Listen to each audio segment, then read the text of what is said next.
এসছে জুলাই ঘোষণাপত্র এবং জুলাই সনদটা এই মাসের মধ্যে যেন করা হয়। তা না হলে তারা বলছে তারা 31 তারিখে শাহবাগে একটা মহাসমাবেশ করবেন সকল আহত এবং শহীদ পরিবারকে নিয়ে। আরেকটা বিষয় তারা বলেছেন যে বিভিন্ন কলেজে বিশ্ববিদ্যালয়ে ভর্তির ক্ষেত্রে জুলাই আগস্টের যোদ্ধাদেরকে 5% কোটা দেওয়া হচ্ছে। ওনারা এই কোটার বিরুদ্ধে এবং এই দাবিগুলোকে আমরা ন্যায্য মনে করি। আমরা বোধ করছি যে এই কোটার বিরুদ্ধে আন্দোলন হয়েছে মেধার ভিত্তিতে একটা সমাজ এবং রাষ্ট্রকে গড়ে তোলবার যে আজাদির লড়াই আমাদের শত বছরের, যেটা 71 থেকে 24-এ বারবার ফিরে ফিরে এসছে, এই কোটার বিরুদ্ধে জায়গাটা নিয়ে ওনারাও কথা বলছেন।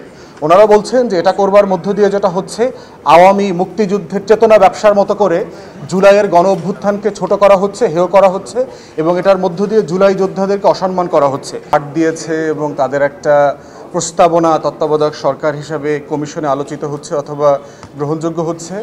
বটম লাইন হচ্ছে এটা আদালতের রায়ের মাধ্যমে অলরেডি পুনঃপ্রতিষ্ঠা হয়ে গেছে। ঠিক যেভাবে রেফারেন্ডামের প্রপোজিশনটা চলে গিয়েছিল, রেফারেন্ডাম আবার ফিরে এসছে।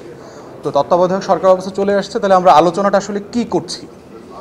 96-তে তত্ত্বাবধায়ক সরকারের যে আইনটা পাশ হইল ত্রয়োদশ সংশোধনীর মাধ্যমে, সেখানে সংবিধানের 58 খ থেকে কয়েকটা সাবসেকশন যোগ করা হয়েছে। সেই ফরমেশন নিয়ে আমরা আলোচনা করছি। গত এক সপ্তাহে এই আলোচনাটা বিভিন্ন দলের প্রস্তাবনা, কাউন্টার প্রস্তাবনার প্রেক্ষিতে বারবার মুলতবি হয়েছে। এই মুলতবি প্রস্তাবনাগুলোকে একত্রিত করে আজকে যেটা করেছে, কমিশন নিজে একটা প্রস্তাব দিয়েছে, যেই প্রস্তাবটার সাথে মোটা দাগে সকল রাজনৈতিক দল আসলে একমত। এবং আপনারা ইতিমধ্যে এটা শুনেছেন যে এটার ফরম্যাটটা হচ্ছে মোটা দাগে যে রাজনৈতিক নেতারা সংসদে যারা প্রতিনিধিত্ব করছেন তারাই এটা সমাধান করবেন, তারাই আসলে বসে এটা গঠন করবেন এবং সেখানে সংসদের প্রধান দল, সংসদের বিরোধী দল, দ্বিতীয় বৃহত্তম রাজনৈতিক দল যারা থাকবেন তারা মতামত দেবেন। মতামত করে 7 জনের একটা প্যানেলের প্রস্তাবের ব্যাপারে একমত হওয়া হয়েছে। এই প্রস্তাব, এই বাছাই কমিটি তখন আবার 5 জন করে সর্টিং করবেন। শেষে গিয়ে সরকারি দলের প্রস্তাব, বিরোধী দলের প্রস্তাব, তৃতীয় বিরোধী দলের প্রস্তাব মিলে আমরা দেখতে পাচ্ছি যে 5 জনের একটা প্যানেলে হয়ে যাবে। যদি প্রথম স্টেজেই আমরা সবাই মিলে একমত হতে না পারি, তখন হচ্ছে ওই 5 জনের প্যানেল থেকে একটা র্যাঙ্ক চয়েস ভোট হবে। র্যাঙ্ক চয়েস মানে হচ্ছে এই কমিটির 7 জন সদস্য 5 জনের ব্যাপারেই ভোট দেবে, 5টা ভোট দেবে। আমার প্রথম চয়েস ভোট, আমার দ্বিতীয় চয়েস ভোট, মানে প্রথমত আমি তোমাকে চাই, দ্বিতীয়ত আমি তাকে চাই, তৃতীয়ত আমি ওনাকে চাই, চতুর্থত আমি সেই দূরের লোকটাকে চাই, আর পঞ্চমত আমি যাকে কেউ চায় না তাকে চাই। এই 5টা ভোটের ভিত্তিতে তখন এইটা আবার যোগ বিয়োগ হবে। এই ভিত্তিতে যেটা হবে একটা জায়গাতে সলিউশন হয়ে যাবে যে প্রথম ভোটের ব্যাপারে না হলে দ্বিতীয় যিনি সর্বোচ্চ ভোট পাচ্ছেন, এই র্যাঙ্ক চয়েসের উপর ভিত্তি করে রেজলিউশন হয়ে যাবে। তো এইটার ব্যাপারে হচ্ছে যে কিছু ছোটোখাটো দ্বিমত আছে এখন পর্যন্ত। সেটা হচ্ছে যে সংসদে দ্বিতীয় বিরোধী দল তাকে ইনক্লুড করা হয়েছে প্রস্তাবনার কমিটিগুলোতে। প্রস্তাব আসছে যে যারা প্রতিনিধিত্বশীল রাজনৈতিক দল আছেন সংসদে তাদের সকলকেই কি মতামতে অংশগ্রহণ করানো যায় কিনা, এরকম একটা প্রস্তাব আসছে। আর একটা প্রস্তাব আসছে সংসদের বাইরে রাজনৈতিকভাবে নিবন্ধিত ক্রিয়াশীল দল, এমন দলের মতামত আমরা নেব কিনা, প্রধান উপদেষ্টা কে হবেন, এই ব্যাপারে একটা ছোট্ট মত আছে। আর থার্ড হচ্ছে প্রধান উপদেষ্টা নিয়োগের ব্যাপারে মোটা দাগে প্রসেসের ব্যাপারে আমরা প্রায় একমত।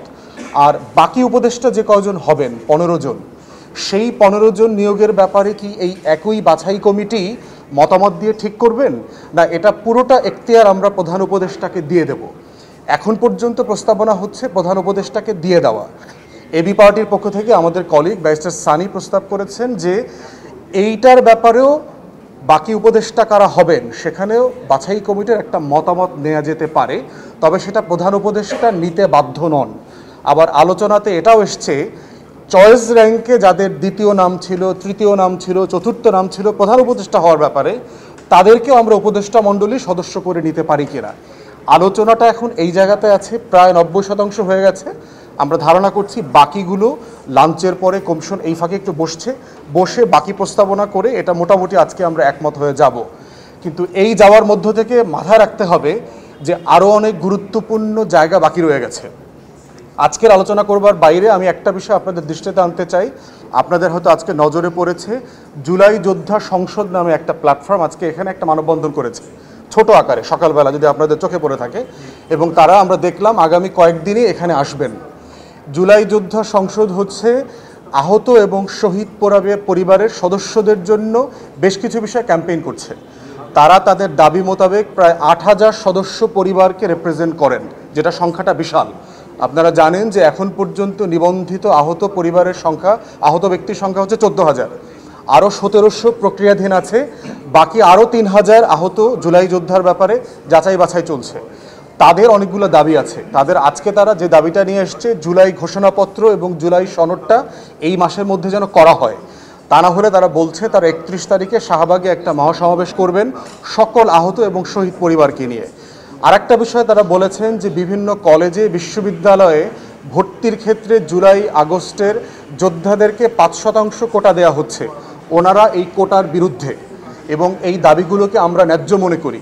আমরা বোধ করছি যে এই কোটার বিরুদ্ধে আন্দোলন হয়েছে মেধার ভিত্তিতে একটা সমাজ এবং রাষ্ট্রকে গড়ে তোলবার যে আজাদির লড়াই আমাদের শত বছরের, যেটা 71 থেকে 24-এ বারবার ফিরে ফিরে এসছে, এই কোটার বিরুদ্ধে জায়গাটা নিয়ে ওনারাও কথা বলছেন। ওনারা বলছেন যে এটা করবার মধ্য দিয়ে যেটা হচ্ছে আওয়ামী মুক্তিযুদ্ধের চেতনা ব্যবসার মতো করে জুলাইয়ের গণ অভ্যুত্থানকে ছোট করা হচ্ছে, হেয় করা হচ্ছে এবং এটার মধ্য দিয়ে জুলাই যোদ্ধাদেরকে অসম্মান করা হচ্ছে। সেটাও খুব ন্যায্য দাবি বলে আমরা মনে করি। তা আমাদের বিনীত অনুরোধ, আপনারাও এটাও জাতির সামনে তুলে ধরবেন। ওনারা রাজনৈতিক দলের দৃষ্টি আকর্ষণ করছেন এই যৌক্তিক দাবিটা নিয়ে কমিশনে যেন আমরা আলোচনা করি। আর একটা বিষয় আমাদের কাছে এসছে, পুলিশ সংস্কার এবং জনপ্রশাসন সংস্কার নিয়ে তেমন কোনো আলোচনা এখনও কমিশনে হয় নাই।